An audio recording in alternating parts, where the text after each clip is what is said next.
Turning Tides is an AntiKs entertainment production. You can find the show on social media at the Turning Tides Podcast on Facebook, Instagram, Threads, and YouTube, and at Turning Tides Pod on Bluesky and Mastodon. For more information, or if you're interested in sponsoring the podcast or collaborating, please contact us at the Turning Tides Podcast at gmail.com. Thank you.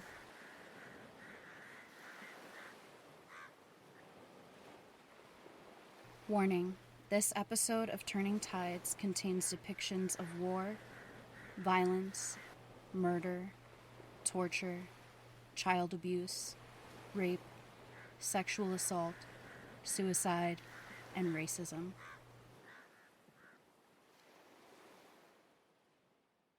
Workers, farmers, anti-fascists, Spanish patriots. Confronted with the fascist military uprising, all must rise to their feet to defend the Republic, to defend the people's freedoms as well as their achievements towards democracy. Through the statements by the government and the Popular Front, the people understand the graveness of the moment. In Morocco, as well as in the Canary Islands, the workers are battling, united with the forces still loyal to the Republic, against the uprising militants and fascists. Under the battle cry, "Fascism shall not pass," the hangmen of October shall not pass. Workers and farmers from all Spanish provinces are joining in the struggle against the enemies of the Republic that have arisen in arms.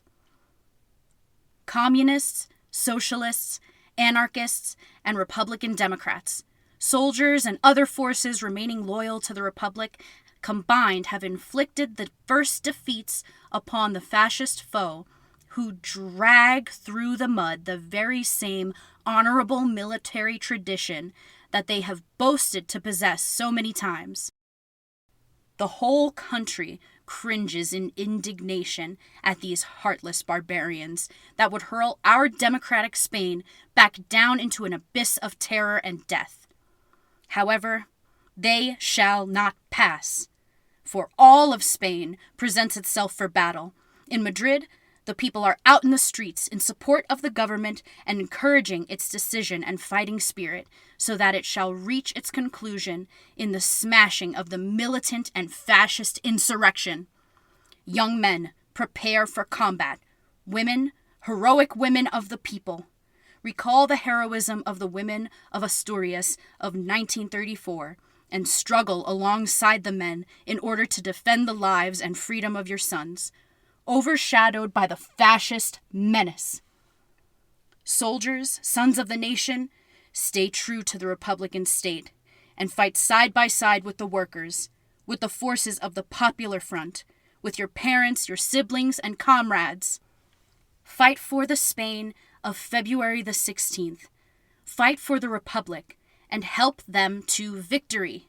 Workers of all stripes, the government supplies us with arms that we may save Spain and its people from the horror and shame that a victory for the bloody hangmen of October would mean. Let no one hesitate. All stand ready for action. All workers, all anti-fascists must now look upon each other as brothers in arms. Peoples of Catalonia, Basque Country, and Galicia, all Spaniards, defend our democratic republic and consolidate the victory achieved by our people on the 16th of February. The Communist Party calls you to arms. We especially call upon you, workers, farmers, intellectuals, to assume your positions in the fight to finally smash the enemies of the Republic and of the popular liberties. Long live the Popular Front! Long live the Union of all anti-fascists! Long live the Republic of the People! The fascists shall not pass. They shall not pass! Dolores Ibarruri, 19th of July, 1936. This episode is the second in a 4-part series on the Spanish Civil War. It will cover the first 18 months of the conflict, from the initial military revolt of July 15th in the nationalist sector to the ensuing social revolution in the Republican sector, and from the culling of the forces of either side during April and May of 1937 to the beginning of a battle remembered as Stalingrad in miniature. It is a story about how the world appeases fascists for their own convenience, and how the bravery of a few thousand internationalists could make a difference in the fight against totalitarianism. The left had submitted meekly to the fascists in Germany and Italy with little real resistance, but in Spain, the left refused to go out without a knockdown, drag-out fight. A few armed workers, inspired by socialism and anarchism, prevented the fall of Madrid in the face of determined thrusts by hardened combat veterans. These veterans preached a new Iberian crusade. This time, it would be against the quote-unquote Reds. Although it ended in eventual defeat for Republican forces, the lessons learned during this war would prepare an entire generation of anti-fascists for a war which lasted nearly a decade for some. July 18th, 1936 is considered by many to be the official beginning of the Spanish Civil War. In the days previous, a pronunciamiento, followed by a failed military coup, had sparked numerous insurrections and uprisings throughout the country. Led by Emilio Mola, the uprisings were only truly successful in two places, North Africa and Seville. Throughout the rest of Spain, the uprisings were met by determined resistance from the working class, especially in Madrid and Barcelona. In Barcelona, the right-wing uprising was led by General Fernández Buriel, who called his conscripts to arms at 4 a.m. and granted his soldiers a double ration of rum. The plan was to seize the key buildings in the city before the unions realized what was happening. They were supported by local phalangists and right-wing citizens. Unfortunately for the fascists, C&T spies had become privy to their plans. The union's leaders had all the sirens at the ports and warehouses ringing, warning their workers of the impending danger. In the city center, the soldiers, who were told they were putting down an anarchist uprising, attempted to build barricades to fend off the armed workers. They were being systematically picked off by lone snipers, bomb-throwing militia members, and taxi drivers who drove their cars into the barricades at full tilt. As the dust settled in Barcelona, 450 people lay dead, and another 2,000 were wounded. As the military uprisings failed across Spain, a social revolution sprang up in its wake. Workers collectivized and seized their factories. People sprung prisoners from their cells, and poor farmers took over the large estates for which they had once toiled. Much like the Cultural Revolution in Maoist China, many of the great excesses of the revolution were committed by mobs of formerly disenfranchised people who were now in the saddle. They were not the result of state policy. Unlike the Cultural Revolution in China, the social revolution in Spain was much shorter-lived.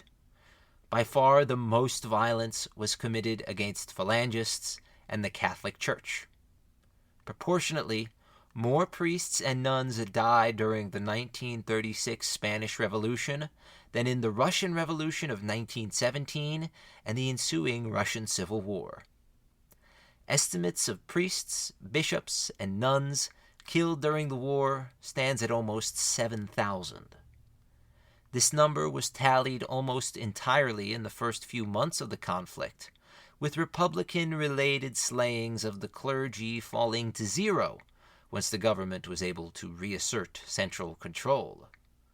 Most of those killed were priests, as nuns were seen as quote-unquote captives of the church by many Republicans, and all attempts were made to, quote, liberate them from their confines, unquote.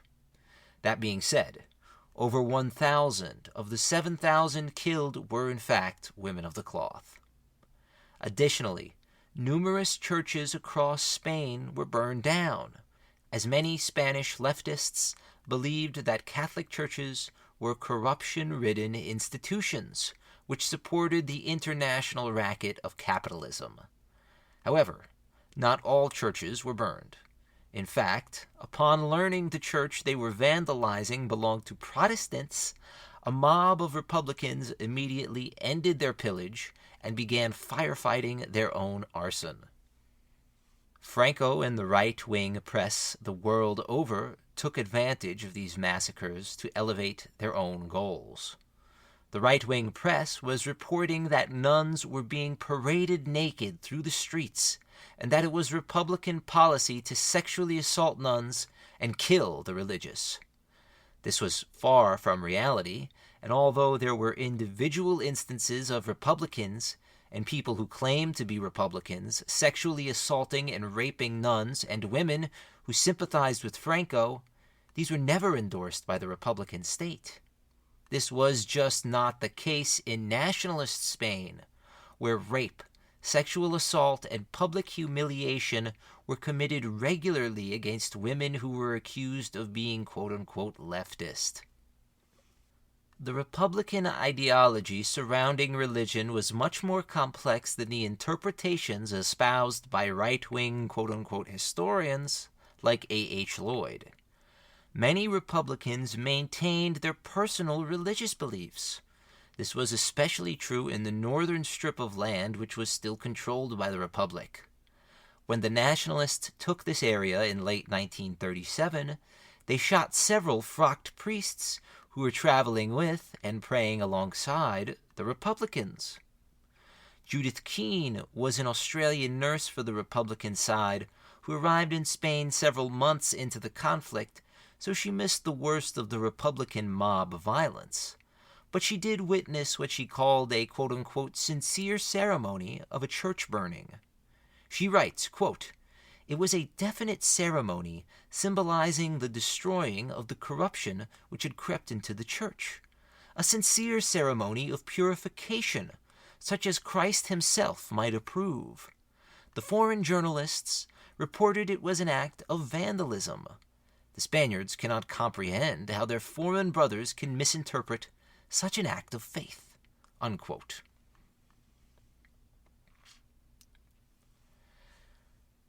As mentioned, not all churches were burned.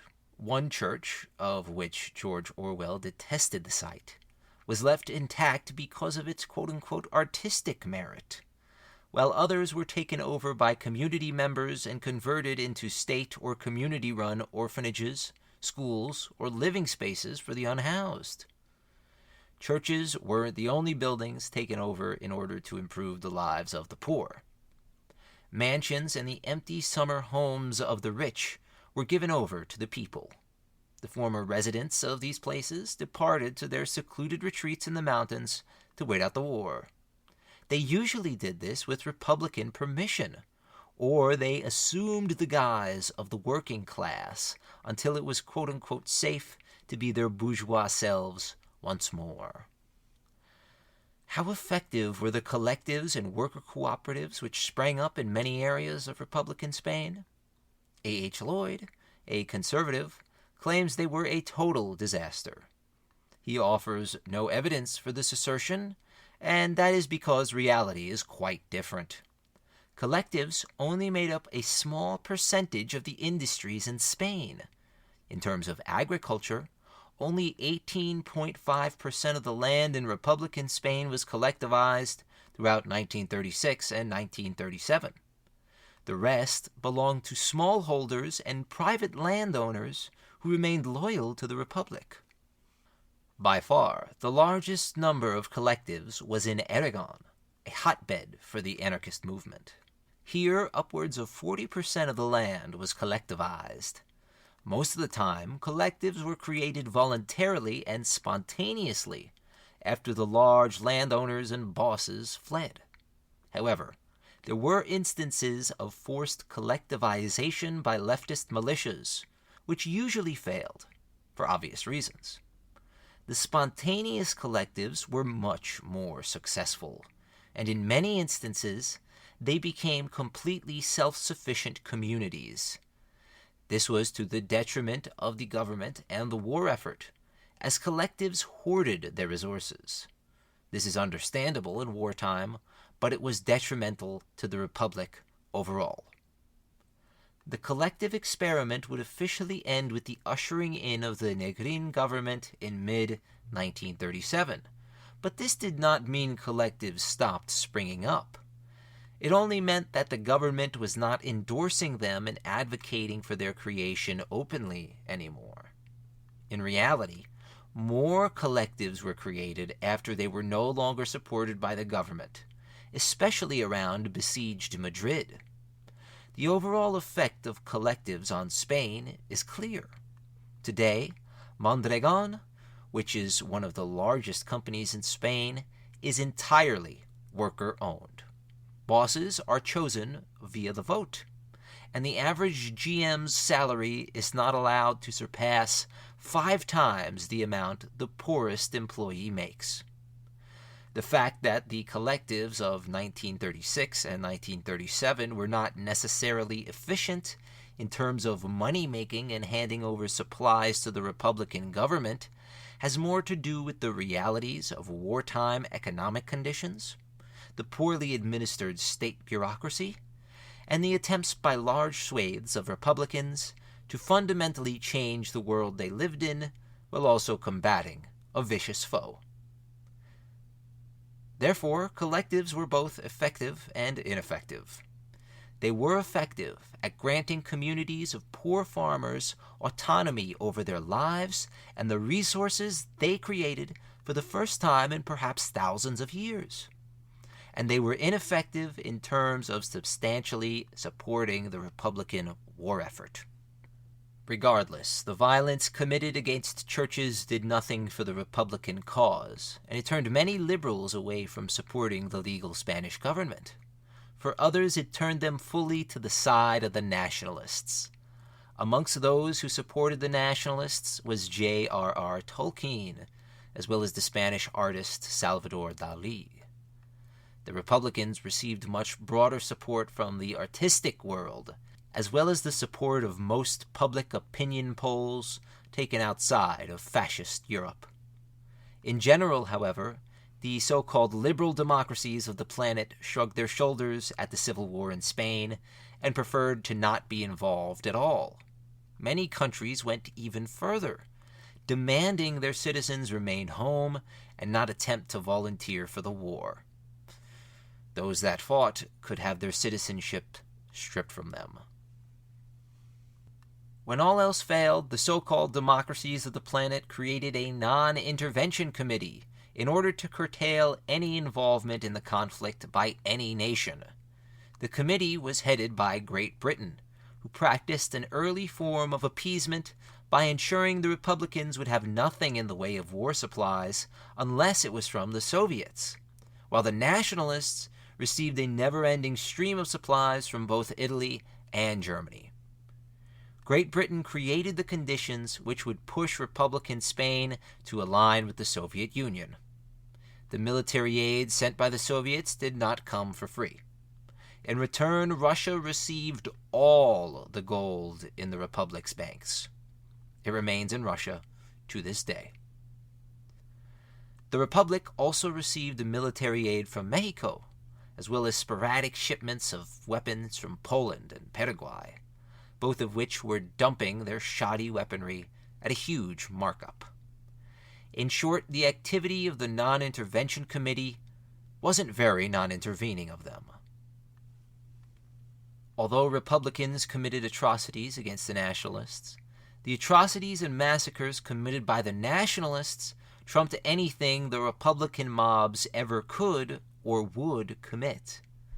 Their mass graves and victims are still being uncovered, and it's unlikely to end anytime soon. Whereas Republican leaders like Indalecio Prieto stressed the need for cool-headedness and a return to normalcy, the nationalist leaders stressed crusade and vengeance against their political enemies. There were numerous instances of wholesale slayings of political prisoners and captured Republicans.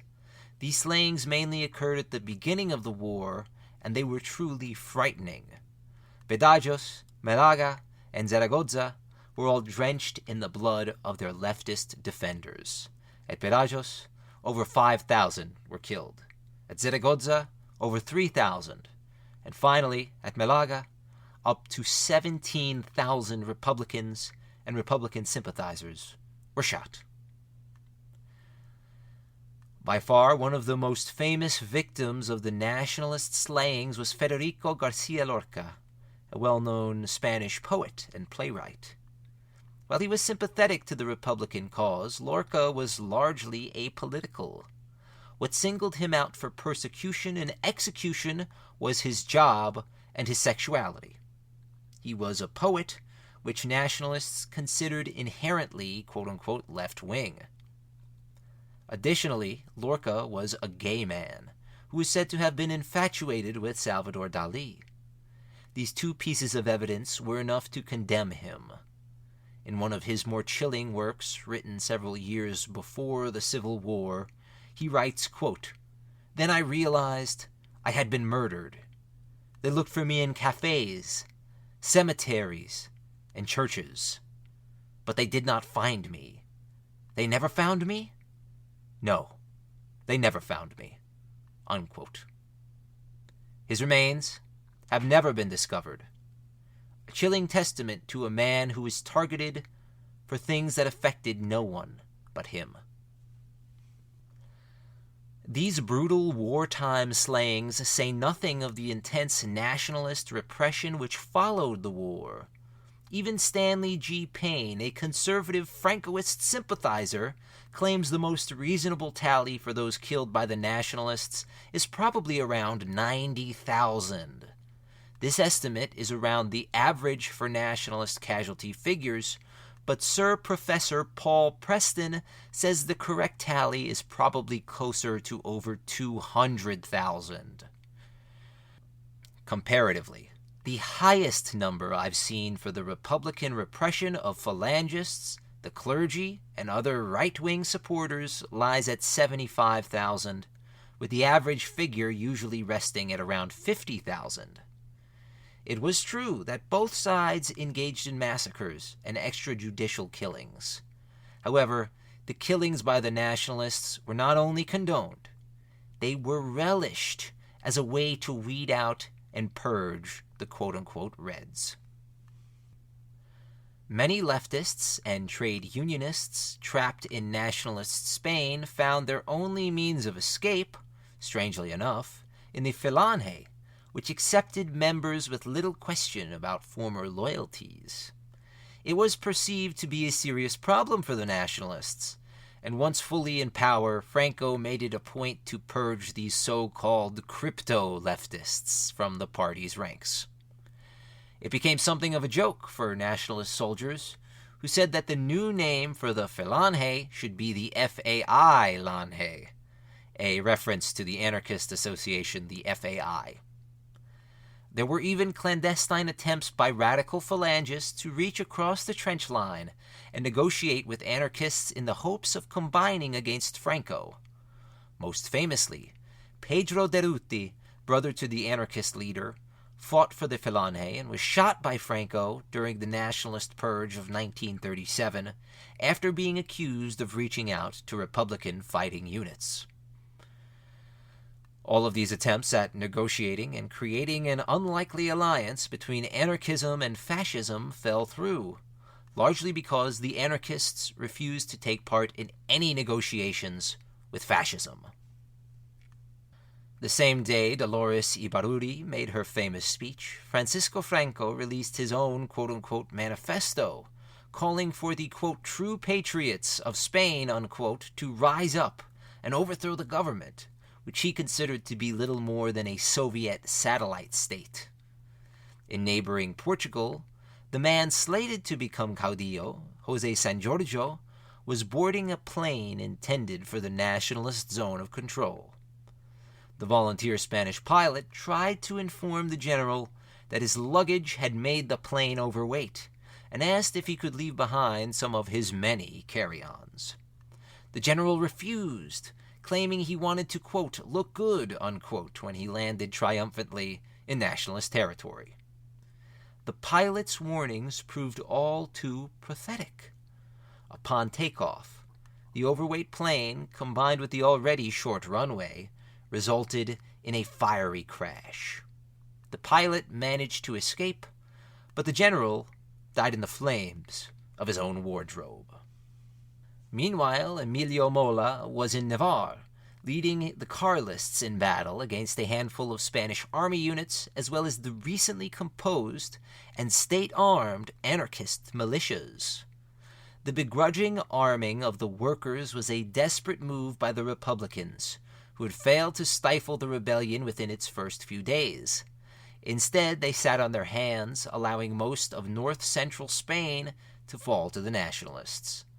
A more sympathetic view is that the Republican government had its hands full with revolts and upheavals all across the country, and simply couldn't respond. On July 24th, thousands of leftist militia members were dispatched across Spain. Many were led by Benaventura Durruti. They were bound for Zaragoza, a hub of anarchist thought, but a city which fell to the nationalists early in the rebellion due to the police betrayal. Granada fell to the nationalists on that same day. This offered a port for the elite units under Franco to enter Spain safely and consolidate their forces. Additionally, Adolf Hitler agreed to give military aid to Francisco Franco, who was now considered the front-runner on the nationalist side. By October, he was officially the head of the movement. Franco was already rather famous, if by proxy. His brother was the first Hispanic person to fly across the Atlantic, taking off in Huelva, Spain, and arriving in Buenos Aires, Argentina, approximately 59 hours later.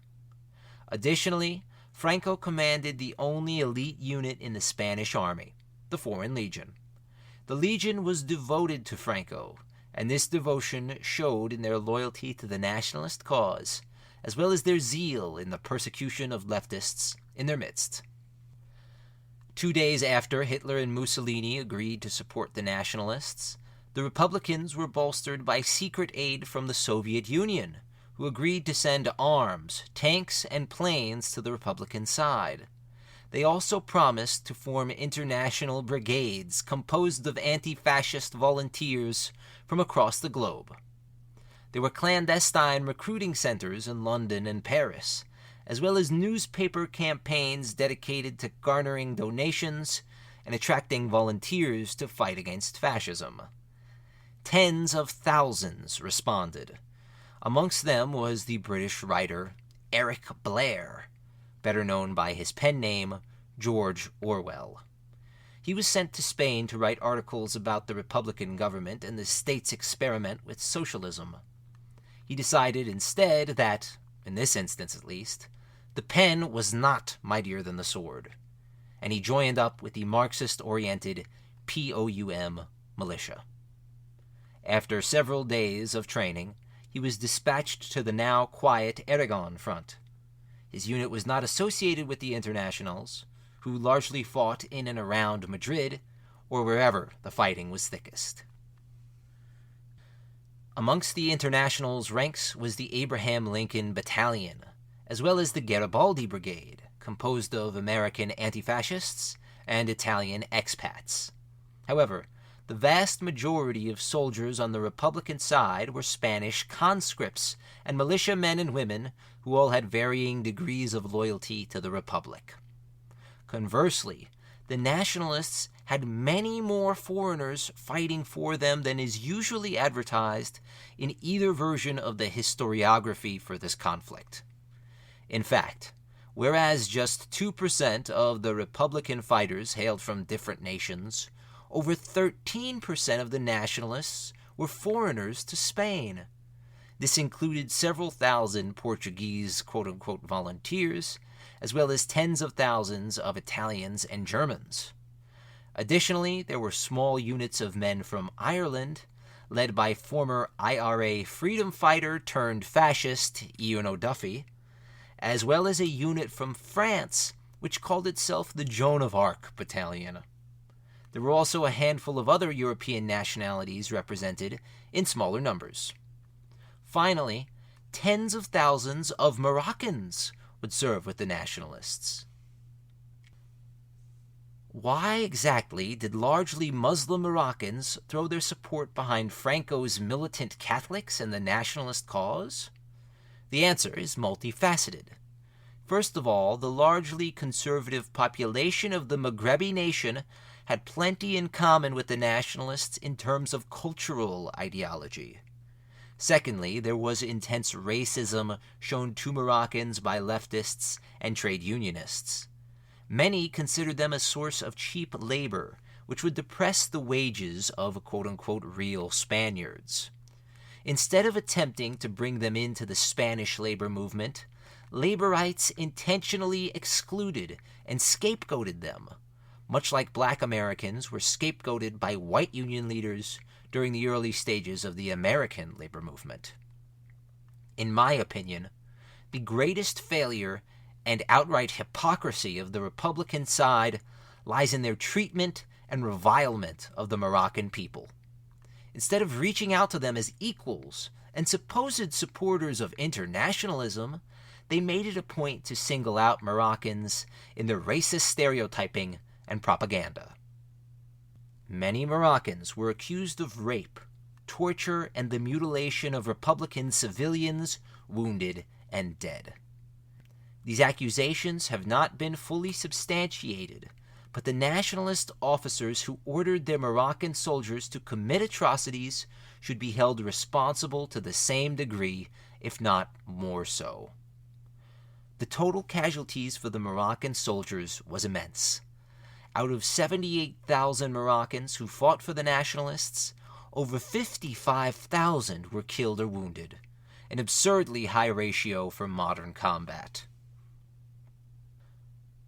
Following the failure of Durruti and his anarchists to capture the city of Zaragoza, Durruti moved to Madrid, which was in danger of falling to the nationalists. Needless to say, if the city was captured, it would be a major blow to Republican morale and would have probably ended the war. Molla's men, as well as the first trickling of reinforcements from nationalist North Africa, were marching on the capital. Molla had 4 converging columns of soldiers at his command.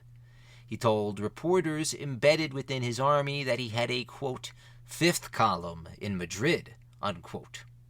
This is where the term 5th columnist comes from, and the quote-unquote 5th column would be the name given to the extensive pro-Francoist population living in Republican Spain who were bent on sabotaging and subverting the legal government.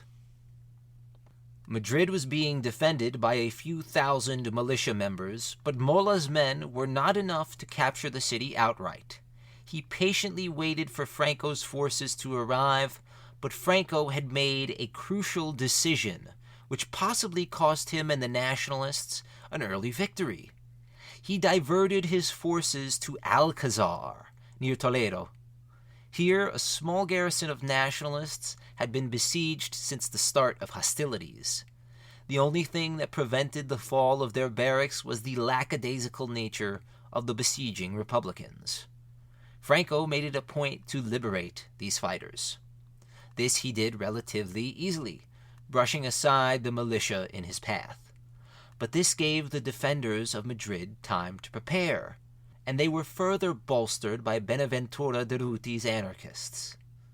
For nearly the entire month of November, the first of many battles for Madrid would rage. The Germans sent by Hitler, remembered as the Condor Legion, first saw combat over the skies of Madrid. They went head-to-head with the Soviet I-15 and I-16 planes, remembered as Chatas or Moscas by the Republicans, and Ratas by the nationalists. The sturdily built and compact Soviet planes proved their superiority and downed many German Hinkels. This aerial superiority would be short-lived, as the nationalist Air Force was soon bolstered by hundreds of new planes from Italian and German aerodromes. This included the German Messerschmitt fighter and the Italian Savoia Marchetti bomber. Both were leaps and bounds ahead of anything the Soviets could field. Additionally, The Republican Air Corps was dependent on formation flying. Conversely, nationalist pilots had free rein to operate independently. Another short-lived advantage enjoyed by the Republicans in the early stages of the war was their armor and tank superiority. They were supplied with the newest model T-26 tank from the Soviet Union. For its time, it was a state-of-the-art piece of equipment, which was leagues ahead of anything the nationalists could supply from either Italy or Germany. At this point, Germany was behind the Soviet Union in tank design, while the Italians had nothing comparable to either the German or Russian designs. They fielded tankettes, which were effective against barbed wire, but little else. Unfortunately, the Republicans squandered their tank advantage, and many T-26s were pilfered by the nationalists in order to bolster their own tank columns.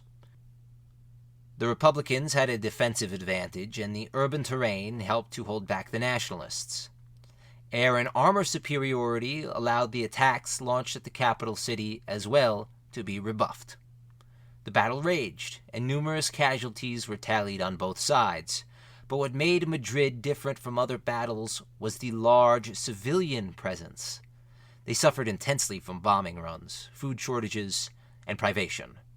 Hundreds died in this early period just in Madrid alone. Throughout the course of the conflict, at least 15,000 civilians were killed on either side of the lines as a result of bombing campaigns by each sector's respective air commands.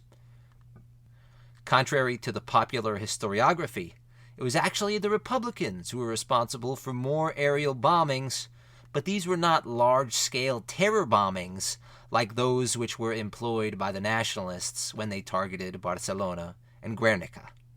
Additionally, Republican bombings resulted in much fewer casualties. The Republicans were responsible for an estimated 4,000 civilian casualties, while the nationalists were responsible for over 12,000 civilian casualties. In any case, Republican bombings were usually a direct answer to much more ferocious nationalist bombings. When world opinion decried the senseless slaughter of innocent people, the nationalists launched a press campaign asserting that it was actually the Republican militias who were responsible for dynamiting their own cities. Photographs taken by the nationalists, as well as diary entries made by nationalist pilots, contradict this blatant attempt at misinformation. In the end, the attempt by Franco to bulldoze the stalwart defenders of Madrid ended in failure. His army was denied the triumphant, easy victory they had been promised. The Republicans were not without losses. Amongst the fallen was Beneventura Durruti. He died at some point in the fighting in November, perhaps a day before Jose Antonio was executed.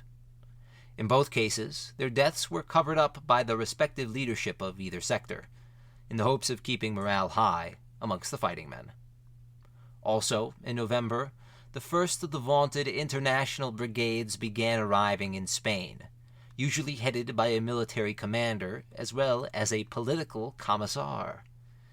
Contrary to the quote-unquote Western idea of how a commissar functioned, their role was largely supporting, usually from the front, and at their own detriment. There were certainly instances of commissars dealing out extrajudicial justice to recalcitrant internationals, but no more or less than occurred on the nationalist side. Regardless, the arrival of the internationals bolstered the spirits of the Republicans. At the same time, the nationalists were gearing up for a new offensive, which would attempt to encircle Madrid and cut it off from easy resupply. 1937 was a monumental year in the conflict. The contradictions present in both sides would bubble up and threaten to bubble over. On the Republican side, this manifested itself in anarchist and left communist agitations against the Republican government, which they felt was not doing enough to progress the revolution for which they were fighting. On the nationalist side, the issues arose from revolutionary phalangists who wanted their own quote-unquote national revolution, hoping that it would prevent a Marxist revolution. They were led by Manuel Hedilla, the new head of the Falange Española de las Llanes. Wilhelm Faupel, the Nazi attaché to nationalist Spain, said of Hedilla, quote, "He was a completely honest person, but by no means equal to the demand imposed on a leader of the Falange. He was surrounded by a whole crowd of ambitious young persons who influenced him instead of being influenced and led by him." Unquote. In short, he was no Jose Antonio, but he was still a fascist. His vision would clash with the cautious and conservative Franco, who wanted a return to the, quote, traditional Spanish way of doing things, unquote. The nationalists began their offensive to encircle Madrid in early December of 1936. They first attempted to cut off the Coruna road, but they were rebuffed. Then, in February 1937, they attempted to cut off the Valencia road. They met determined resistance at Jarama, where the international brigades blooded themselves for the first time. The Abraham Lincoln Battalion, alongside Yugoslavian, French, Irish, Scandinavian, and British soldiers, were decimated. On February 27th, the Abraham Lincoln Battalion was sent into action against formidable nationalist defenses.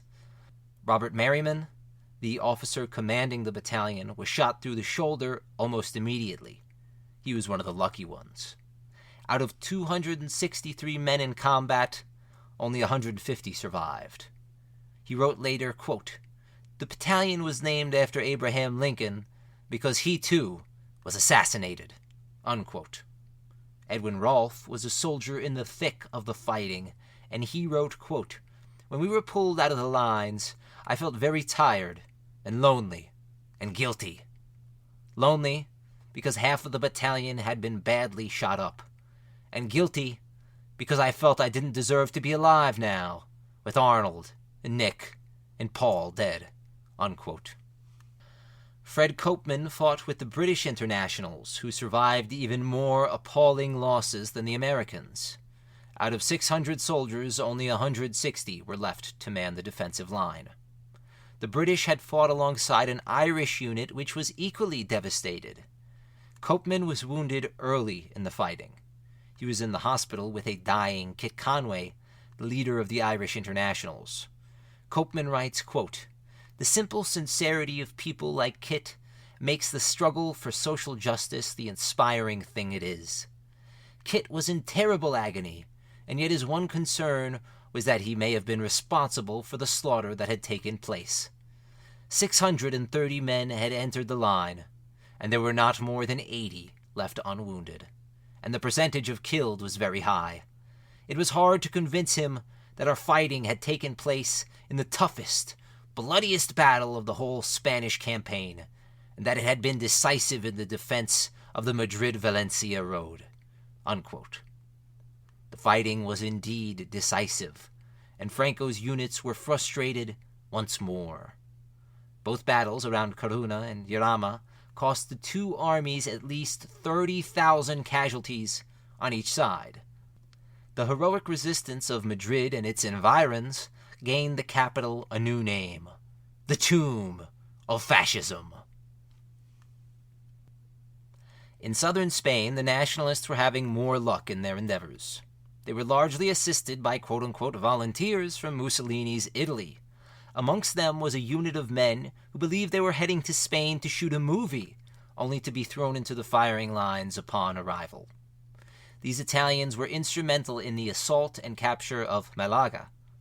Mussolini, always interested in good publicity, went above the head of Franco and formed his fighting units in Spain into the Black Shirt Troupe Volontaire, or the CTV. They operated independent of Franco's orders for a time, and they attempted their own encirclement of Madrid, this time around Guadalajara. In March, a snowstorm compounded with the natural topography of Spain greatly hindered Italian vision, air support, and speed, creating a perfect opportunity for the Republicans. The resulting quote-unquote battle was a humiliating rout of Italian forces who were ambushed first by Republican planes and then by Republican infantry. Thousands were killed or captured. The humiliation at Guadalajara was the last clear-cut victory the Republicans would achieve, and its disgrace only made Mussolini more determined to insert himself in the Spanish conflict. As a result, Fascist Italy would be responsible for sending upwards of 50,000 troops, thousands of planes, and millions of lire to the nationalist cause, all in the hopes of erasing the perceived stain of Guadalajara. Realizing he was making minimal progress in both southern and central Spain, Franco moved the bulk of his forces to the north. This was likely the one place where he believed he could gain an easy victory and free up reserves. This northern area, comprising the regions of Asturias, Cantabria, and the Basque Country, had been cut off from the rest of Republican Spain since the start of the war. They received little in the way of Soviet supplies, ensuring their front was the most neglected of all the Republican sectors. Additionally, Republican leadership in this area was divided amongst competing political and religious factions, ensuring a lack of cooperation amongst the forces tasked with defending it. For all these reasons and more, the North was seemingly doomed to fall to the Nationalists. Throughout April and May, the Nationalists threw their units at this northern area. The Condor Legion proved its efficacy in the first mass bombing campaigns in history, first against Durango and then, infamously, against Guernica, which became immortalized in Picasso's painting, which goes by the same name. Hundreds of civilians died in these bombings. The Basques were heavily reliant on a defensive perimeter known as the Iron Ring to blunt the nationalist offensives. However, the ring was flawed. Segments of it were unfinished, and some positions were incredibly exposed to both aerial and artillery fire. The Basques' position was faltering and would have fallen in early June were it not for the death of General Emilio Mola in an air crash. His death prevented the fall of Bilbao for several days, and it also removed any impediment to Franco seizing ultimate power of the Nationalists. By June 16th, however, the offensive had resumed, and Republicans were fleeing towards Santander. They had lost all of the Basque Country. Had the Nationalists chosen to, they likely could have continued the offensive until all of northern Spain was under their control, but they rested and hesitated. The reason for this is complex, but it largely had to do with disturbances behind the lines and the consolidation of nationalist leadership under Franco's personal command. In April of 1937, Franco officially set in motion the creation of the FET, or the Falange Española Tradicionalista, a fusion organization which sought to combine all the branches of right-wing thought under a single umbrella. This was done to better coordinate the new state's ideology, as well as grant complete power to Franco alone.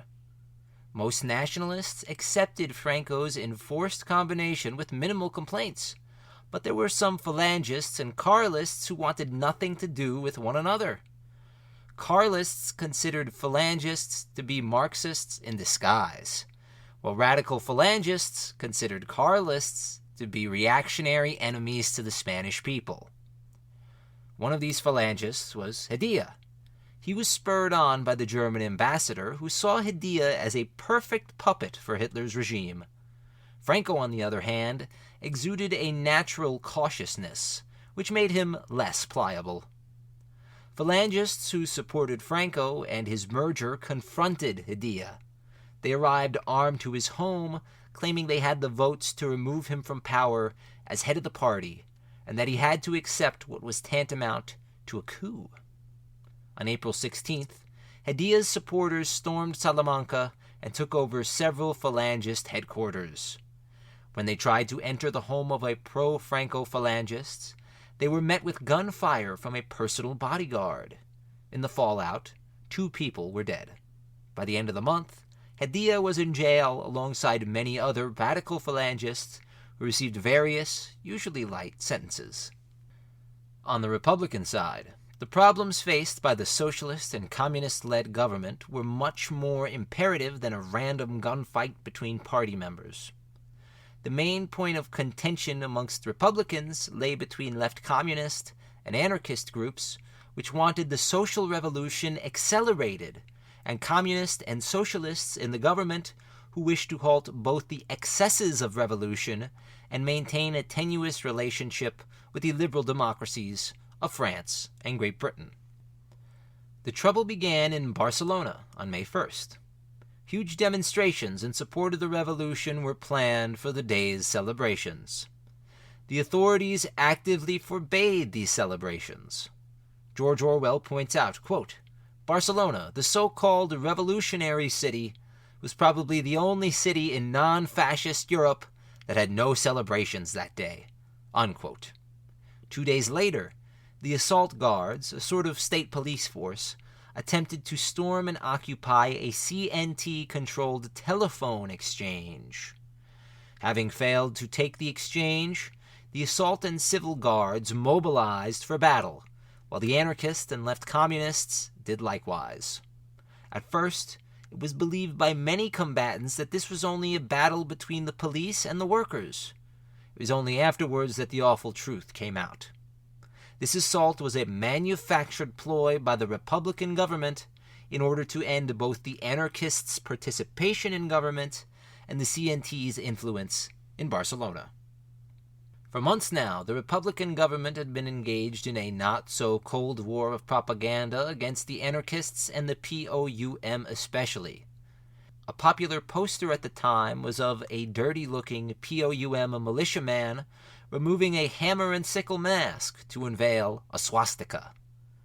As the street fighting in Barcelona developed, the POUM and anarchists built barricades with the cobblestone sidewalks of the city, while the guard units occupied important landmarks and high points in order to snipe the anarchists. The fighting went on and off for several days, with the anarchists getting the better of most of the fighting, but at a great cost. Estimates for the May Day riots claimed that as many as 400 people died, and thousands of others were wounded. This says nothing of the tens of thousands who were arrested in the fallout from the fighting. This moment forever divided the two halves of leftist thought. It was referenced by the alternative rock band Against Me, when Laura Jane Grace screamed, "You fought for Stalin, I fought for freedom." The reckoning in the wake of this disaster was swift, and the Republican government acted quickly to arrest and detain the leader of the POUM, Andrés Nin. Under NKVD torture, he refused to admit to any involvement in espionage against the Republican government. He was subsequently executed.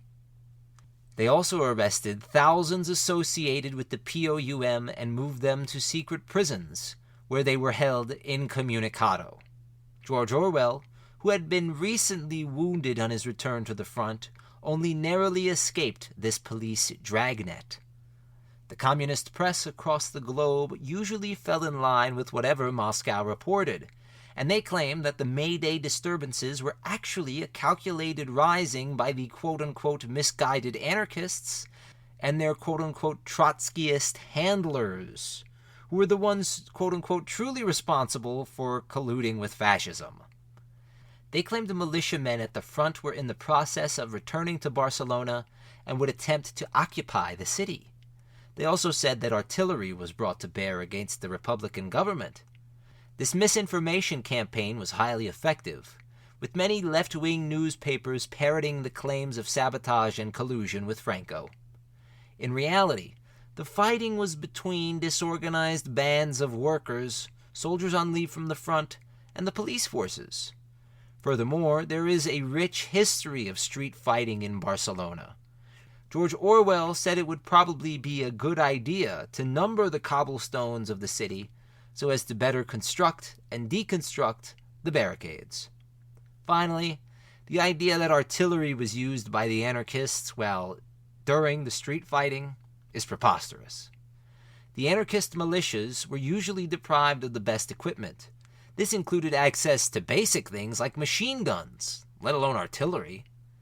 The few pieces of artillery available to the Republicans were all at the front, and in the hands of communist-aligned units.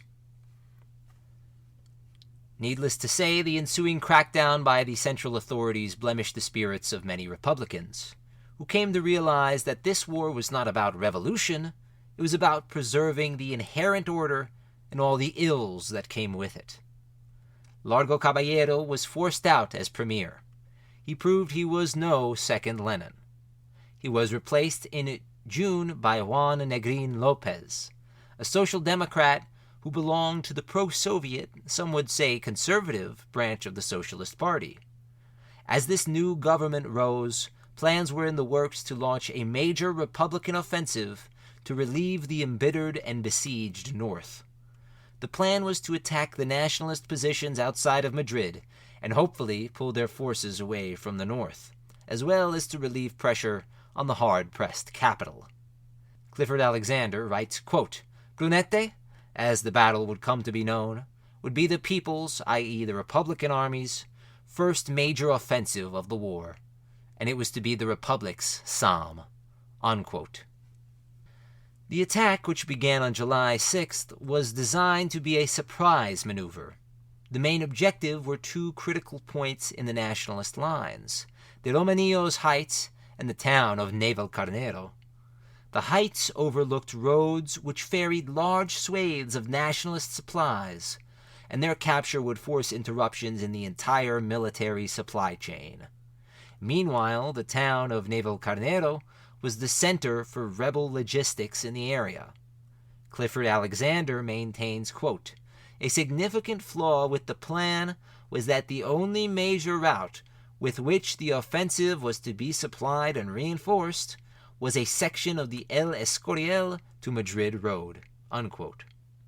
This meant that effectively a third of the attacking force had no reliable line of communication nor supply for their advance. In any case, and despite protests from some Republican officers, the attack began as scheduled, and at first, Republican units achieved total surprise and swamped the initial nationalist redoubts. The Republican attack, which was composed of over 50,000 soldiers, was supported by a good portion of Republican air power, armor, and artillery. However, in this last category, they were severely lacking, and especially considering the punching power needed to crash through and rapidly overwhelm the enemy. Fewer than 130 pieces of artillery serviced the entire Republican offensive, and many of these were AntiKs. A final piece of the puzzle, which helps explain the disaster the Republicans were about to stumble into, was the intense heat which permeated central Spain.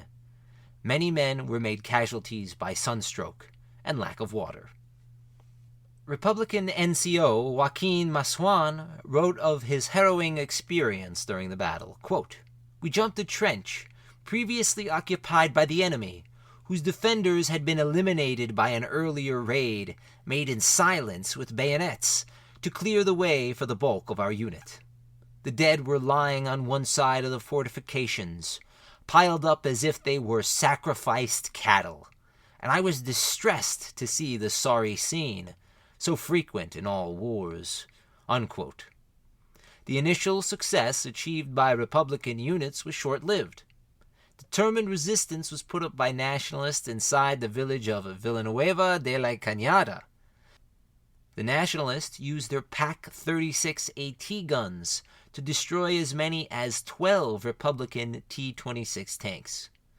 The village, however, was slowly surrounded, but valuable time was being wasted in its capture.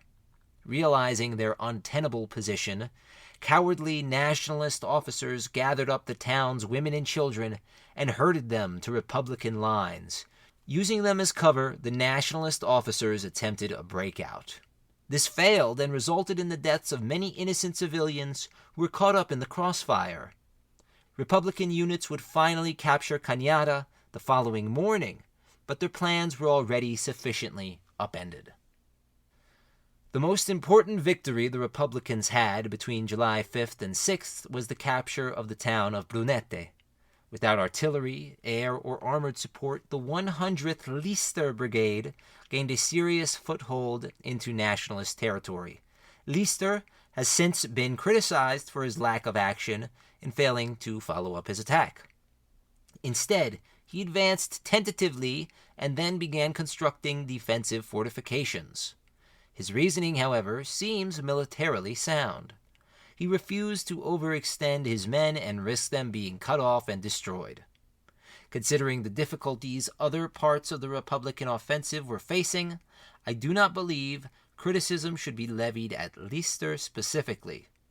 Other Republican officers were much more incompetent, and Lister's men would show, time and again, their efficacy as shock troops for the Republic.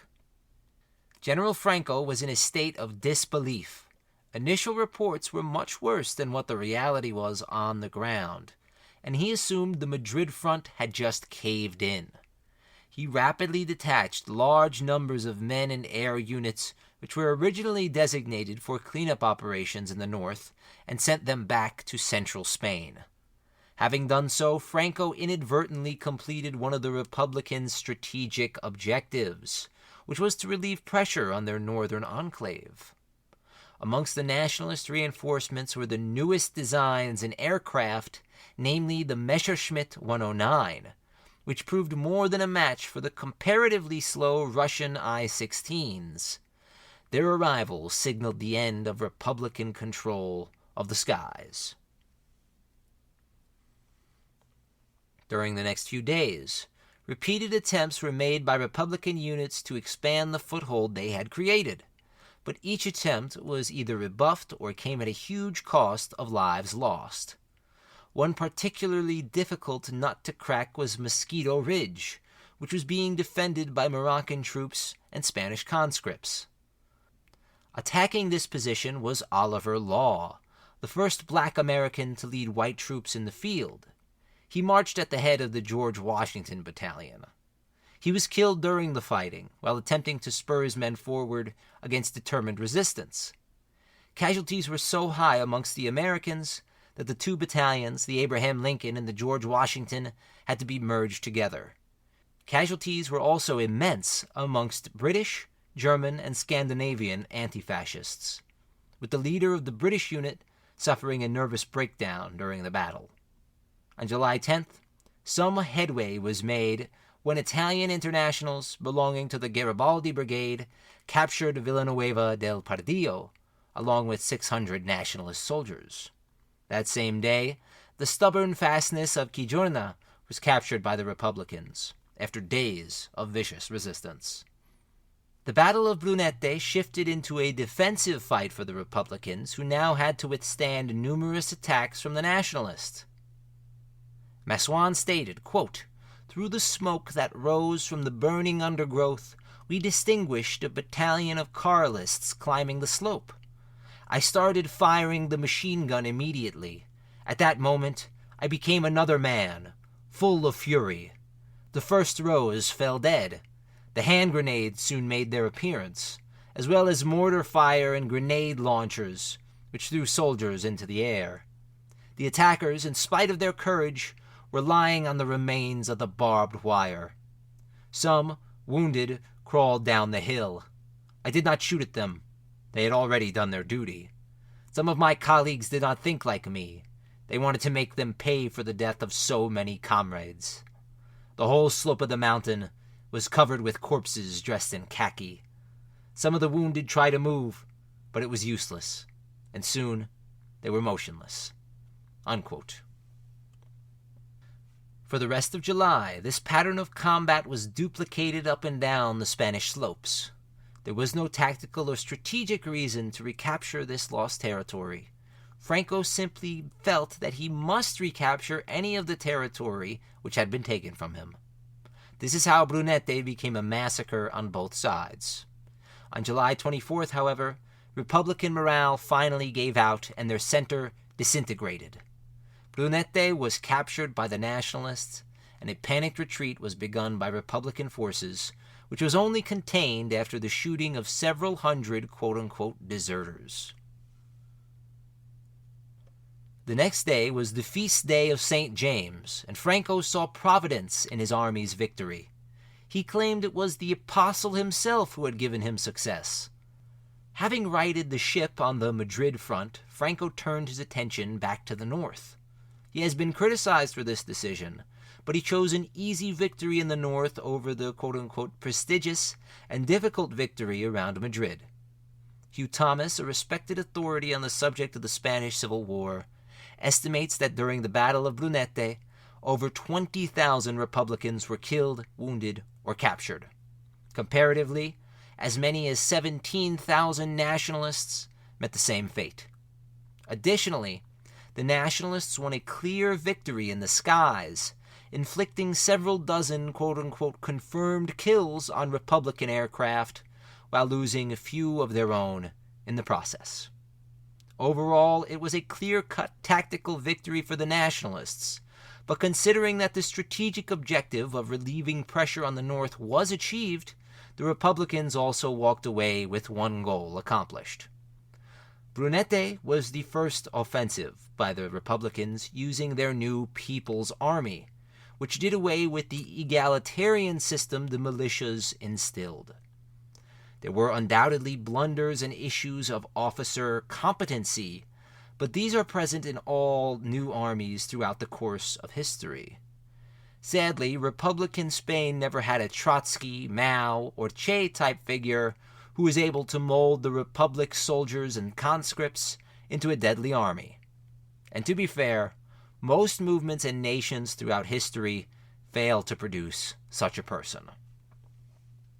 The prospects following Brunete were bleak.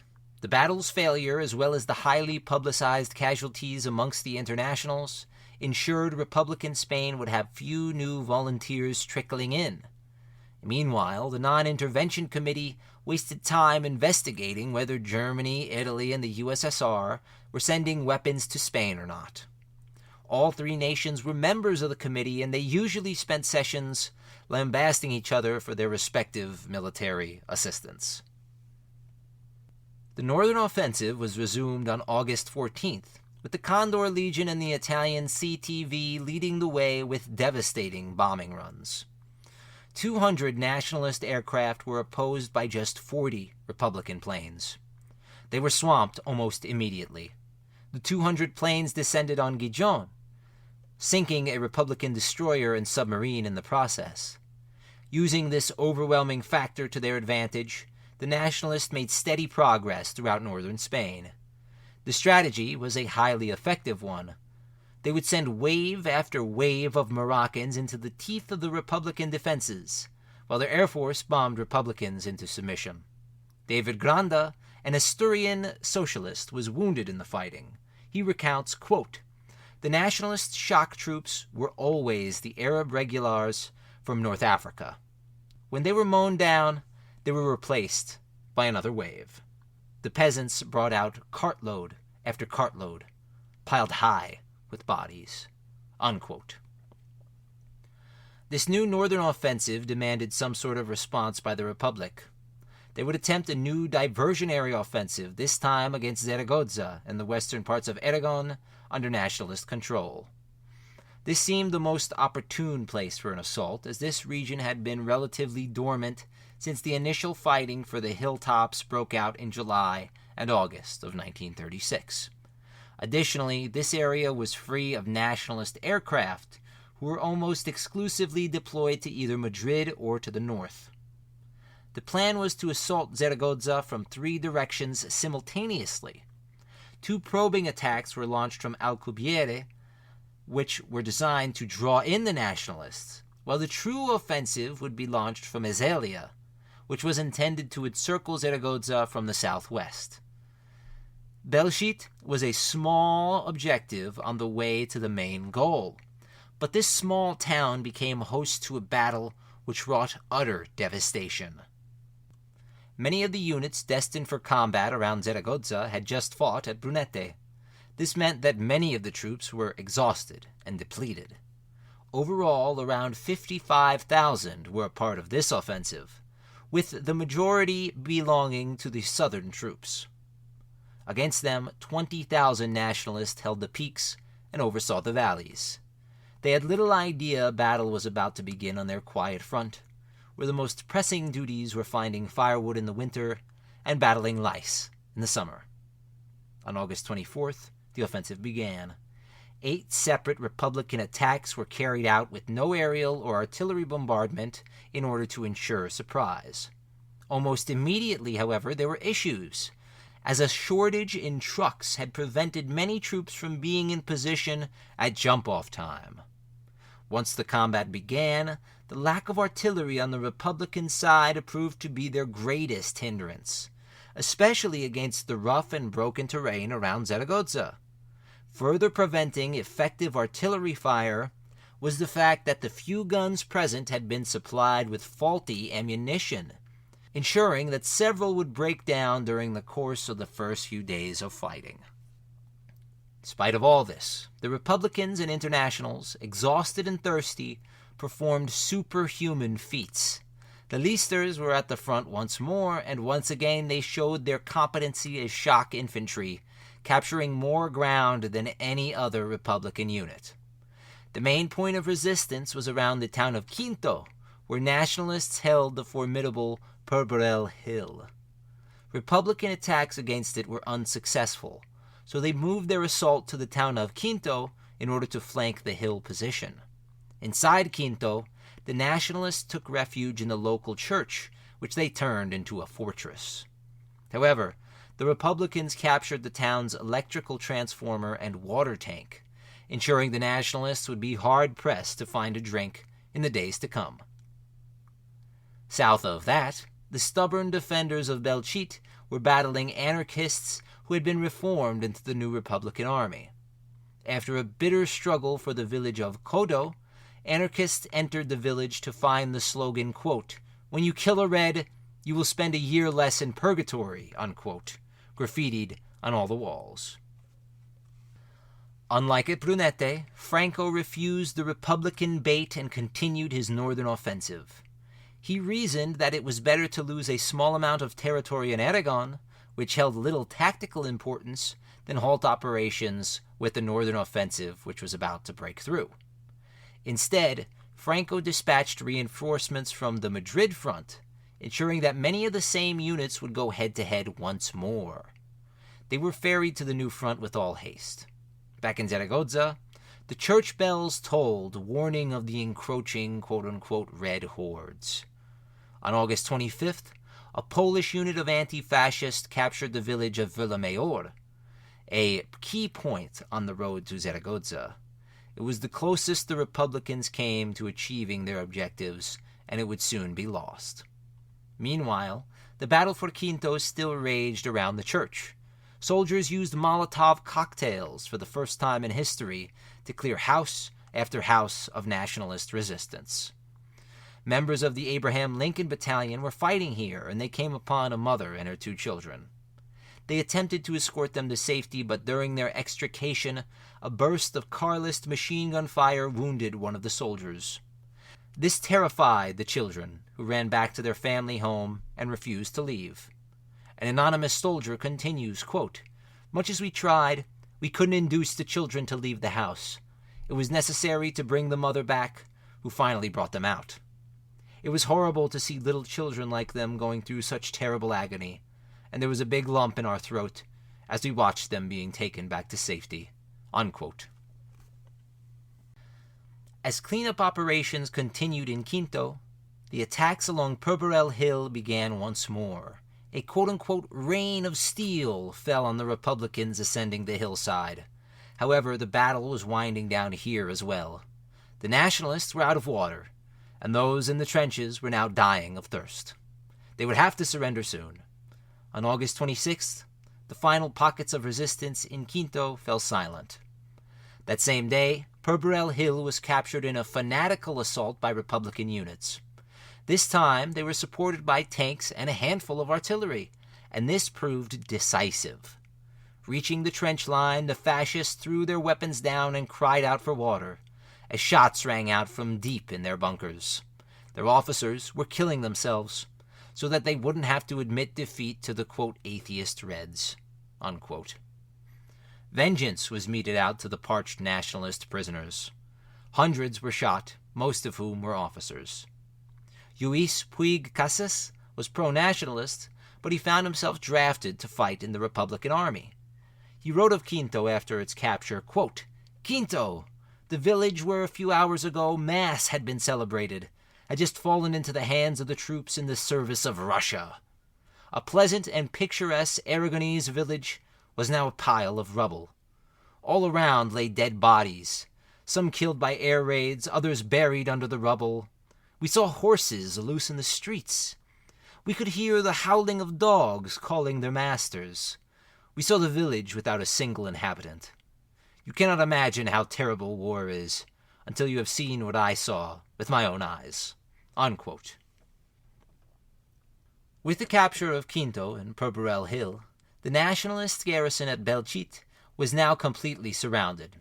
3,000 were trapped in the town, but their encirclement was precarious and thinly maintained by exhausted Republican units. Nationalists would attempt to free the embittered garrison.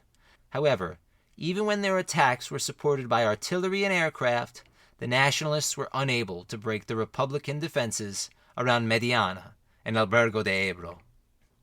As in Quinto, the Catholic churches of Belchite were the focal points of the nationalist defenses. The town was attacked from 3 directions with devastating effects. Starting on the rooftops and working their way down, Republican infiltration units were used to clear houses of nationalist resistance. It was slow, bloody work, where grenades and bayonets were as effective as bullets. Arriving at the front, La Pasionaria, Dolores Ibarruri, was determined to witness the capture of the town. She writes, quote, "House by house, street by street, our soldiers were taking the city, demolishing the desperate resistance of the enemy. A flag was placed in every important spot taken by Republican combatants. We could see the flags that marked the progress of the battle." Unquote. Returning to camp, she came upon a group of nationalist prisoners who were all terrified that they were about to be shot. They did not recognize the famous communist.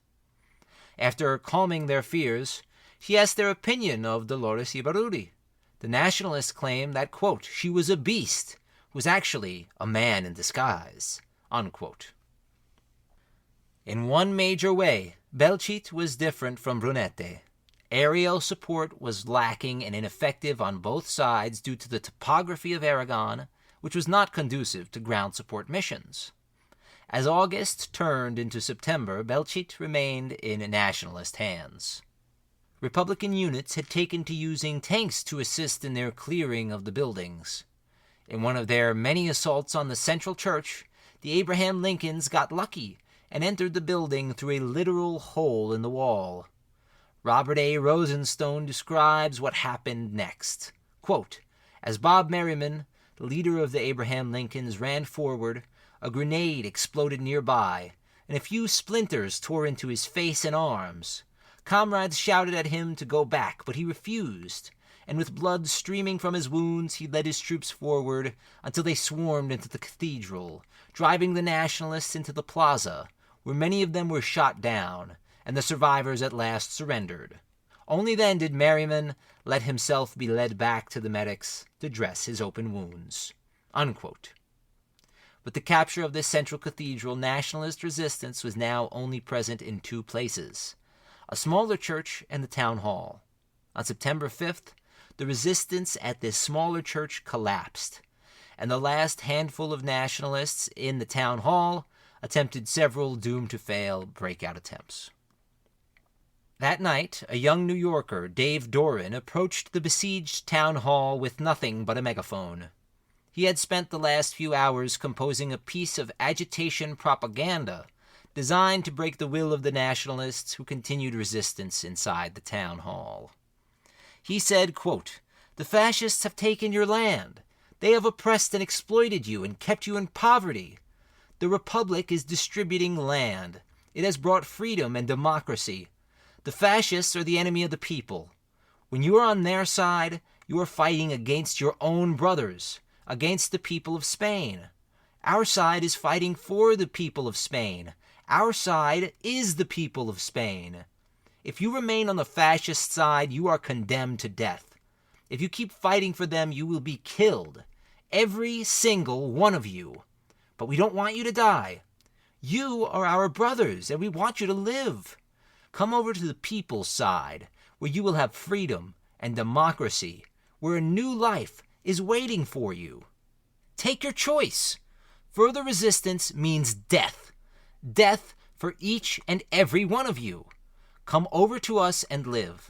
If you don't, you will all be killed in our first assault at dawn. We have you surrounded on all sides, so none of you can escape. Our guns are trained on you this minute to blow you to 1,000,000 pieces at the first streak of dawn. Drop your arms. Come over to the barricades one by one. All who come over to us will live. Come over the barricades one by one. If you hold out, you are doomed. You will all die.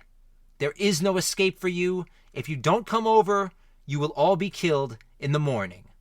Unquote. In half an hour's time, 350 nationalists were lined up in the street, having surrendered to a speech rather than a determined assault.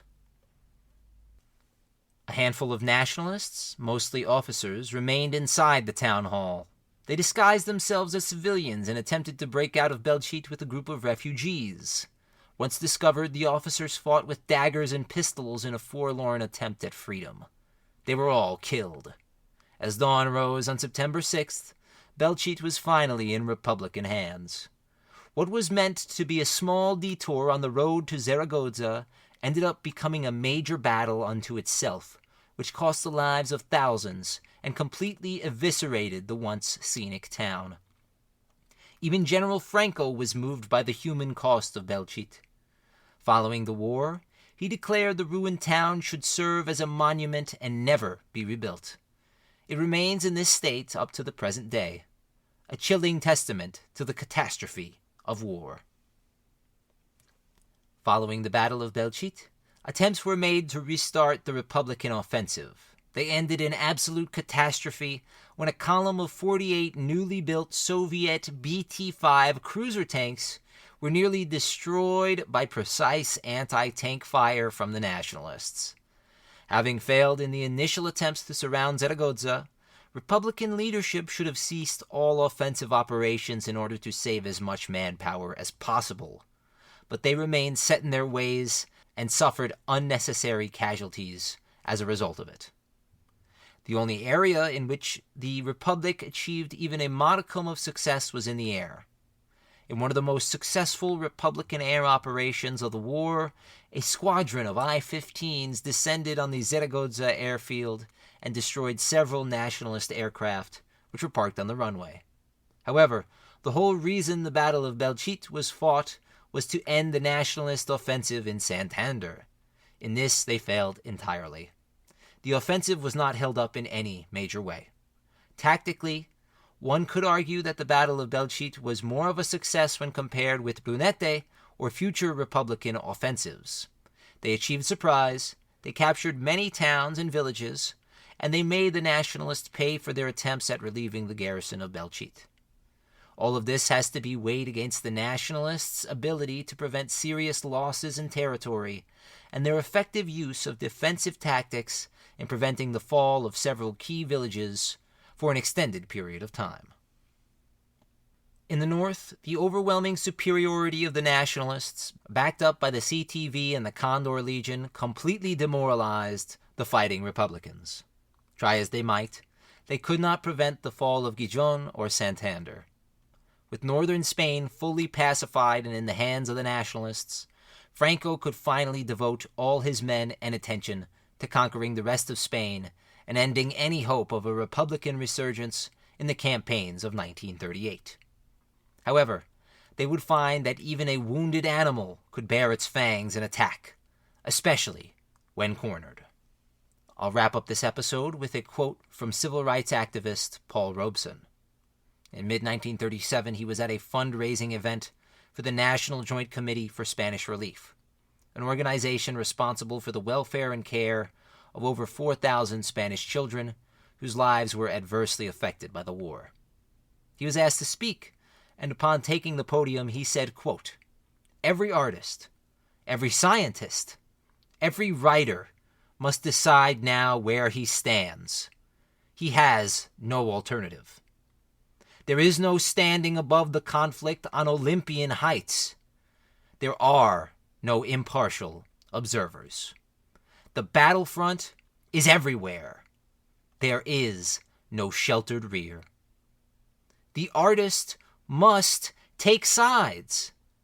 He must elect to fight for freedom or for slavery. I have made my choice. The liberation of Spain from the oppression of fascist reactionaries is not a private matter of the Spaniards, but the common cause of all advanced and progressive humanity. Unquote. Today, much like during the 1930s and 1940s, we all have to decide which side we are on.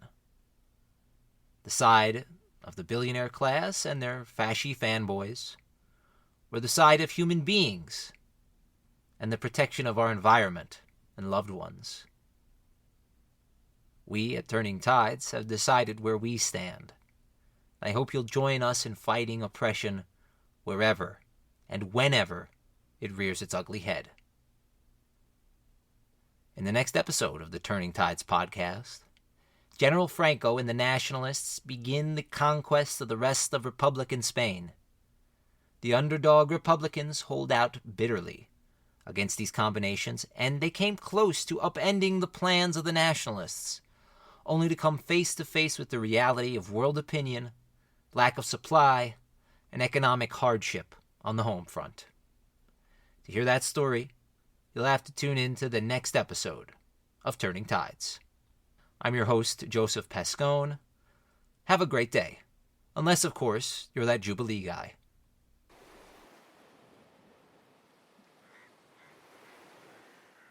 If you like what you heard today, you can support us by donating on PayPal at Turning Tides Podcast 1. We would also appreciate it if you take the time to rate and review Turning Tides on whatever platform you use to listen, and share the show with your family and friends. It really helps us bring the show to more listeners. Thank you so much for the support, and thanks again for listening.